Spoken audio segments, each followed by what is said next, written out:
Hello students, welcome to my channel easy learning accounts. और आज हम वन शॉट रिवीजन करेंगे हमारा next unit of macroeconomics, money and banking. ये unit हमें 6 to 8 मार्क्स बोर्ड में नजर आएगी और वीडियो को एंड तक जरूर देखना, क्योंकि लास्ट में वो 2 क्वेश्चंस इंपॉर्टेंट बताऊंगी जो अगर आप केवल करते हैं तो उसके काफी चांसेस रहेंगे इस चैप्टर में आने के। तो चैप्टर की शुरुआत करते हैं मनी से। सबसे पहला क्वेश्चन जो इस चैप्टर में हमें रेडी करना है वो है लिमिटेशंस ऑफ बार्टर सिस्टम। अगर हम सामान के बदले में सामान वापस कर दें या सामान के बदले में सामान लेते हैं, commodity to commodity, C to C, तो इसको कहते हैं बार्टर सिस्टम। इसकी बहुत सारी लिमिटेशंस है जिसकी वजह से हमारे देश से बार्टर सिस्टम खत्म हो गया था, कम्युनिटी सिस्टम बिल्कुल खत्म हो गया था और इससे हमारे देश में मनी एक्सचेंज सिस्टम आया था। तो मनी तक पहुंचने के लिए हमें बार्टर सिस्टम के लिमिटेशंस को तैयार करना पड़ता है। तो वो पहला है lack of double coincidence of bond. Lack of double coincidence of bond का मतलब होता है जब कभी कभी जरूरी नहीं है कि अगर हम सामान सेल करना चाहते हैं तो कोई सामने वाला हमसे सामान लेना चाहे और जो वो सामान हमें बेचना चाहता है हम वही सामान लेना चाहे, तो lack of double coincidence of bond is one of the limitation of barter system. Lack of common measure of value. Common measure of value का मतलब होता है कि हर एक चीज की कॉमन वैल्यू मेजर नहीं होती।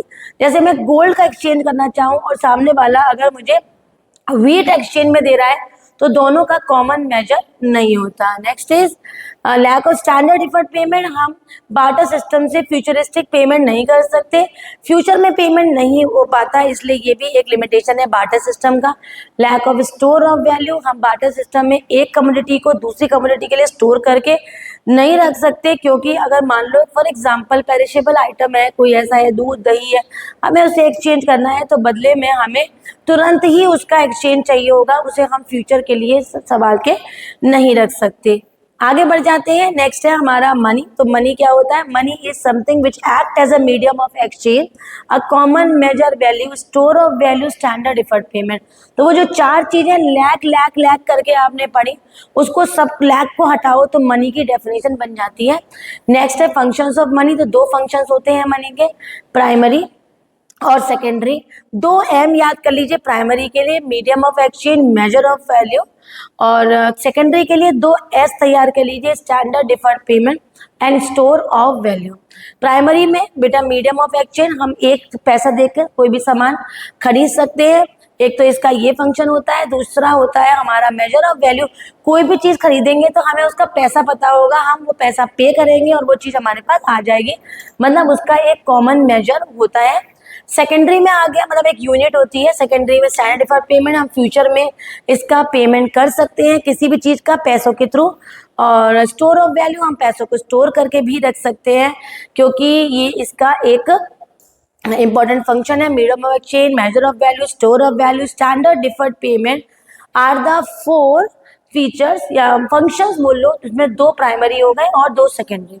अच्छा, हम पैसा क्यों रखते हैं? क्या मोटिव होता है? सबसे पहला मोटिव होता है ट्रांजैक्शन मोटिव, जिसकी वजह से हम मनी की डिमांड करते हैं कोई भी चीज को खरीदने के लिए या बेचने के लिए, मतलब ट्रांजैक्शन करने के लिए हमें जरूरत होती है मनी की। दूसरा प्रिकॉशनरी मोटिव, अगर हमें लग रहा है कि कोई हमें फ्यूचर में कुछ पैसा जोड़ के रखना चाहिए, कहीं कोई कंटिजेंसी तो नहीं आ जाए, कहीं कोई ऐसी चीज ना आ जाए जिसमें हमें पैसों की एकदम जरूरत पड़े, तो हम उसके लिए भी पैसा रखते हैं।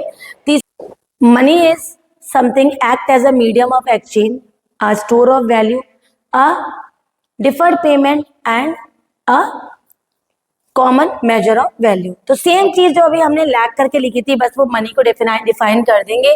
नेक्स्ट है हमारा मनी सप्लाई। क्या होता है? जो total value volume of money held by public at a particular point of time in an economy.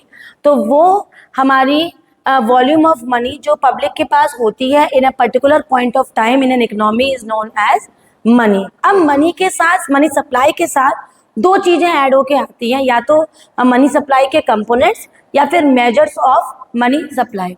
तो मनी सप्लाई के कंपोनेंट्स की अगर बात करूं या फिर फीचर्स की बात करूं तो हेल्ड बाय पब्लिक ओनली। दूसरा, it is a stock concept. तीसरा, coins and currency with public. और करेंसी जो हम बात कर रहे हैं वो फिएट मनी या फिर लीगल टेंडर मनी, इन दोनों को हम वो कैश मनी को कहते हैं, फिएट मनी या फिर लीगल टेंडर मनी। और दूसरा कंपोनेंट होता है demand deposit of commercial bank. तो demand deposit of commercial bank या currency and coins with public, ये दोनों तो हो गए हमारे कंपोनेंट्स। और फीचर्स में आ गया हमारा पहला stock concept and it is held by public only. RBI का मनी सप्लाई से कोई भी लेन देन नहीं है। और अगर हम मेजर्स की बात करें तो 4 मेजर्स हैं, M1, M2, M3, M4। M1 में coins and currency with public, demand deposit and other deposit with RBI. इन तीनों में ही अगर हम वो पैसा मिला लें जो डाकखाने का पैसा होता है। डाकखाने का पैसा मतलब कौन सा? Saving deposit with post office saving bank. तो M1 में अगर इसे ऐड करते हैं तो M2 बन जाता है, लेकिन M1 में ही अगर time deposit with bank add कर लो तो बन जाता है M3, और चारों को मिला लो तो बन जाता है M4। तो these are the 4 measures of money supply. आगे बढ़ जाते हैं। मनी के बाद या एक और पॉइंट है जो हमें तैयार करना है, वो है हमारा हाई पावर्ड मनी। तो हाई पावर्ड मनी क्या होता है? अगर हम हाई पावर्ड मनी की बात करें तो 2 चीजों को मिला लो तो हाई पावर्ड मनी बनता है। वो 2 चीजें क्या है? Cash reserve with bank and held with money held by public. तो 2 चीजों को मिलाओ तो हमारा हाई पावर्ड मनी बन जाता है। और हाई पावर्ड मनी भी जरूर तैयार कर लीजिए, जैसे मैंने बोला हेल्ड बाय पब्लिक करेंसी और कैश रिजर्व विद बैंक। तो हो सकता है कि यही क्वेश्चन एमसीक्यू बेस्ड आ जाए। इन दोनों को मिलाओ, तीसरा ऑप्शन हो बोथ ए एंड बी, तो आपको टिक लगाना होगा बोथ ए एंड बी। ठीक है, तो यहाँ पर मनी चैप्टर हमारा फिनिश हो गया। और अब चलते हैं बैंकिंग पे। बैंकिंग को बताने के बाद मैं आपको मात्र 2 क्वेश्चन बताऊंगी जो आप इन दोनों चैप्टर से अगर तैयार करते हैं तो काफी हद तक आपके क्वेश्चंस एग्जाम के कवर होंगे। तो बैंक क्या होता है? बैंक हमें 3 चीजें करता है, हमारा पैसा डिपॉजिट करता है, हमें लोन देता है, और तीसरा इन्वेस्टमेंट में भी हमारी हेल्प करता है। तो इसे बोलते हैं हम बैंकिंग। बैंकिंग के 2 फंक्शंस होते हैं, प्राइमरी और सेकेंडरी। प्राइमरी फंक्शंस वो फंक्शन होते हैं जिसमें हम एक्सेप्ट करते हैं डिपॉजिट, लोन देते हैं। और तीसरा होता है हमारा जिसे हम बोलेंगे सेकेंडरी फंक्शन। सेकेंडरी फंक्शन में बेटा बहुत से फंक्शन आ जाते हैं, जैसे सबसे पहला फंक्शन होता है ओवरड्राफ्ट फैसिलिटी। अगर हम पैसा बैंक से ज्यादा निकाल लें, बैंक में पैसा कम हो, तो इसे कहते हैं overdraft facility. Discounting bill of exchange, bill of exchange को डिस्काउंटिंग करना। एजेंसी फंक्शन, एजेंसी फंक्शन का अंदर जो नाम है उसे एमसीक्यू के लिए तैयार कर लीजिए, जैसे transfer of funds, collection and payment of various items, purchase and sale of foreign exchange, purchase and sale of securities, income tax consultancy, trustee and executor and letter of reference। General utility function में locker facility, traveller cheque, letter of credit, underwriting securities, collection of statistics. तो ये जो नाम बोल रहे हैं ना, इसके अंदर का बिल्कुल भी तैयार नहीं करना। एजेंसी फंक्शन के नाम और जनरल यूटिलिटी फंक्शंस के नाम अक्सर एमसीक्यूज में पूछे जा सकते हैं, तो आप उसको तैयार करना। आगे बढ़ते हैं। Money creation. मनी क्रिएशन को लिखने का तरीका समझ लो कि कैसे लिखना है। एक एक लाइन ध्यान से सुनना। सबसे पहले the process of creation bank, commercial bank are able to create the credit which is far excess of initial deposit. This is known as the process of money creation।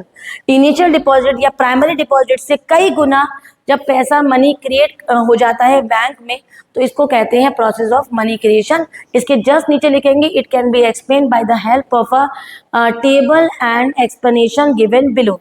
उसके जस्ट नीचे आप एक table बनाओगे, और table में अगर मैं बोलूँ तो टेबल आप इस तरह से बनाना। Initial deposit 1000।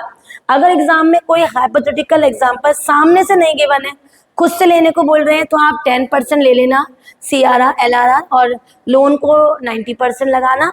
1000, 900 और 100। फिर सेकेंड राउंड में आप ये अज्यूम करोगे जिसको लोन दिया है उसका बैंक में ही अकाउंट था, उसने जिसको भी चुकाया है, तो अगर उसने पे किया लोन को तो बैंक में पैसा डिपॉजिट हो गया, फिर से 900। उसके बाद 10% मतलब 90 लगाना यहाँ पर, और 810 यहाँ पर। तो इस तरह से 10% से आपको आसानी होगी। और थर्ड लाइन में लिखना and this process will continue till the initial deposit is equals to the total of LRR। तो ये कब तक इक्वल होगा? जब तक वो टोटल ऑफ LRR के बराबर ना हो जाए। और इसी बात को लाइन में समझाते हुए फोर्थ लाइन में लिखना money multiply is equal to 1/LRR, और LRR दे रखा है होगा जो भी आपने 10% लिया तो 10 टाइम्स मनी क्रिएट हो जाएगा। टोटल डिपॉजिट की अगर यहाँ बात करूँ तो जो भी आपने 10 निकाला फॉर एग्जाम्पल, तो 1000 को 10 से मल्टीप्लाई करेंगे, 10,000 विल बी द पॉइंट। तो इस तरह से आपको मनी क्रिएशन का पूरा वर्किंग बताना होगा। देख लेना हाइपोथेटिकल एग्जांपल खुद लेने को बोल रहे हैं तो अपनी मर्जी से एलआर की वैल्यू लेना, अगर वो कह रहे हैं कि नहीं आप यही एलआर की वैल्यू लीजिए तो उसके हिसाब से कैलकुलेट करेंगे। आगे बढ़ जाते हैं। नेक्स्ट है हमारा central bank. Central bank is an apex body that control, operates, regulates, directs the entire banking and monetary structure of country. ये एक एपेक्स बैंक है, सारी करेंसी की इशू यही करता है except 1 rupee note and all the coins. वो कौन करता है? Ministry of finance. 1934 में ये आया था, पास हुआ था इसका एक्ट पार्लियामेंट से, और इसने एस्टेब्लिश किया था 35 में। फंक्शंस ऑफ सेंट्रल बैंक की बात करें, बहुत इंपॉर्टेंट है, बहुत ध्यान से सुनना। करेंसी अथॉरिटी, इसको सोल अथॉरिटी होती है पैसा छापने की, सारे करेंसी छापता है, 1 रुपये का नोट और कॉइन्स को छोड़कर वो छापती है मिनिस्ट्री ऑफ फाइनेंस। और banker to the government, government का जितना भी हमारा है, हमारा कोई भी डिपॉजिट होगा या एक्स्ट्रा पैसा होगा हम कहाँ जमा करेंगे? बैंक में। और अगर हमें कोई खर्चे देने होंगे तो वो कहाँ से देंगे? बैंक से।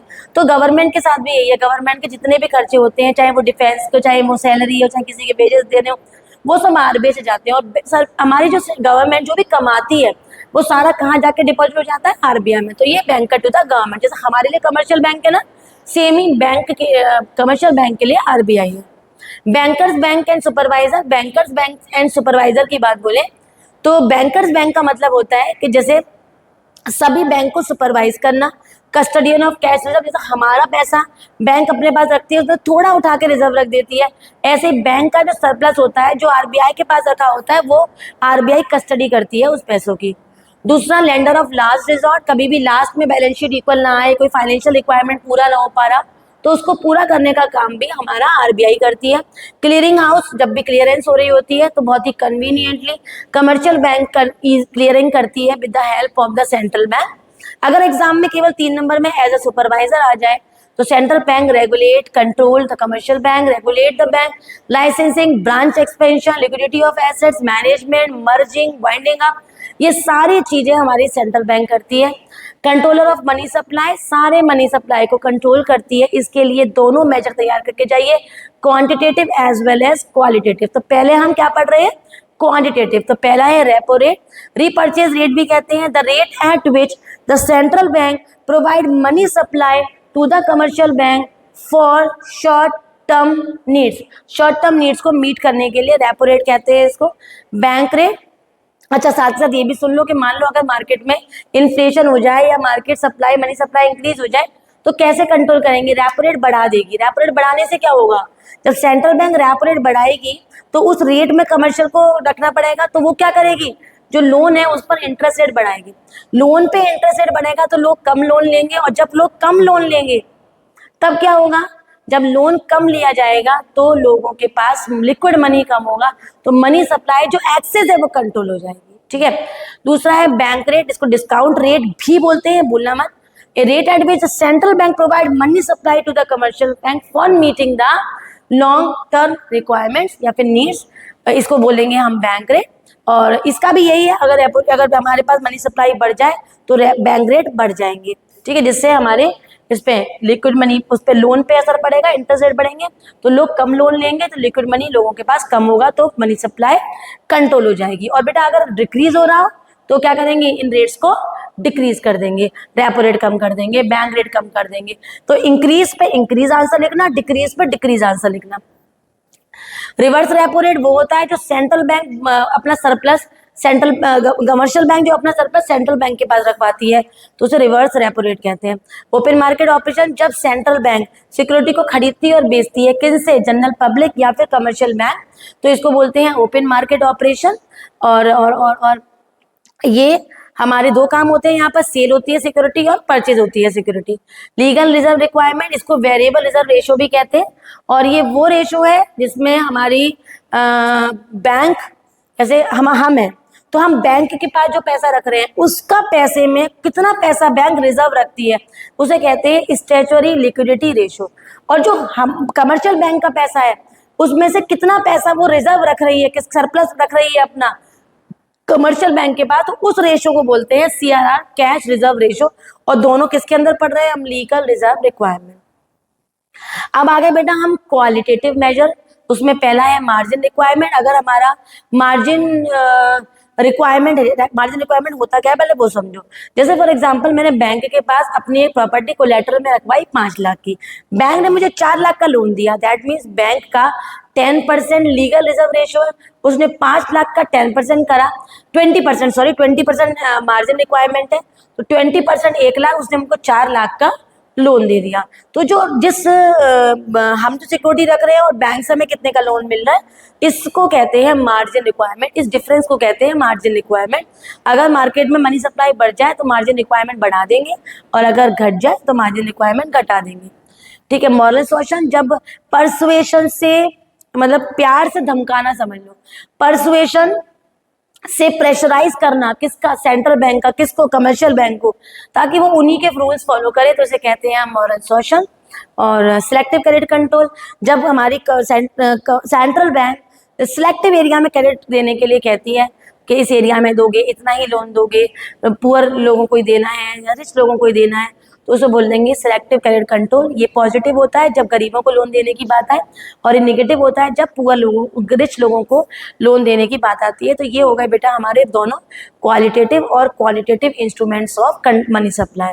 अब सेंट्रल बैंक और कमर्शियल बैंक में क्या अंतर होता है, ये सोल अथॉरिटी है मनी छपाने की, इसके पास कोई अथॉरिटी नहीं है, एपेक्स बॉडी है, ये इंस्टीट्यूशन है जो वर्क करती है कहीं ना कहीं अंडर ऑफ सेंट्रल बैंक, और operate in public without profit motive, और इसका मोटिव कमर्शियल बैंक का प्रॉफिट कमाना होता है।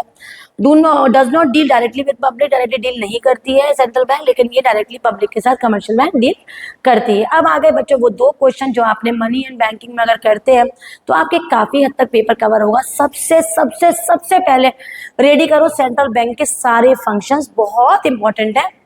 दूसरे नंबर पे चलो और लेके जाओ अपने आप को मनी क्रिएशन की पूरी वर्किंग, जो 1000 के इनिशियल डिपॉजिट के साथ आप पूरा समझा देना। उसमें आपको 1 मार्क्स का एमसीक्यूज भी दिख सकता है, जहां पर वो आपसे टोटल डिपॉजिट, टोटल लैंडिंग्स, या फिर आपसे LRR देकर, वो इनिशियल डिपॉजिट देकर आपसे क्वेश्चंस कैलकुलेट करवा सकते हैं। और तीसरा और आखिरी क्वेश्चन जो इस चैप्टर का इंपॉर्टेंट है वो है मनी सप्लाई के कंपोनेंट्स या फिर मेजर्स तो नहीं, आप कंपोनेंट करिए, जिससे आपका पूरा का पूरा यूनिट में ये 3 क्वेश्चन सबसे इंपॉर्टेंट। और केवल एक बता दूं तो सेंट्रल बैंक के फंक्शन सबसे सबसे सबसे इंपॉर्टेंट है। और अगर आपको कोई भी क्वेरी हो और कोई भी बात पूछनी हो, आप कमेंट करके जरूर पूछिए। वीडियो समझ में आई हो तो लाइक करिए, बहुत सारे फ्रेंड्स में शेयर करिए, और चैनल को सब्सक्राइब जरूर करिए प्लीज। Bye bye.